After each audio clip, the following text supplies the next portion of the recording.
अस्सलाम वालेकुम व्यूअर्स, कैसे हैं सब। डे 18 18वां दिन है आज। चावलों की पनीरी लगाई हुई है, बासमती 515। हवा भी आज बहुत अच्छी चल रही है। आज सुबह इसको पानी भी लगाया था। तो ये इसकी अब कंडीशन हो चुकी है 18 दिन में। बासमती 515 18 दिन में ये देख लें भाई, इतनी बढ़ चुकी है।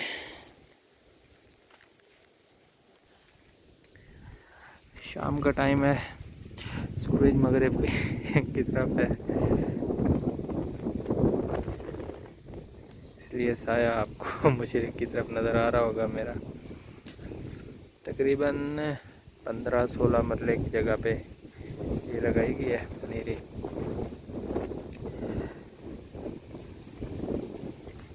इसके अलावा बस यही अपडेट है डेली की, जो होती है आपको अपडेट देनी होती है। चैनल पे नए आए हैं तो इसे सब्सक्राइब भी कर लें, वीडियो को लाइक भी कर दें और साथ में बेल आइकन भी दबा दें।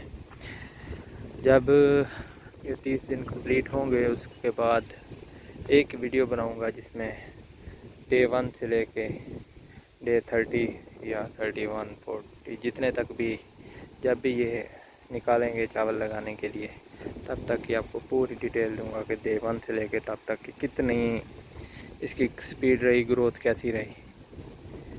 ठीक है जी, अपना ख्याल रखिएगा, बहुत सारा वीडियो को देखते रहिए। अल्लाह हाफिज़।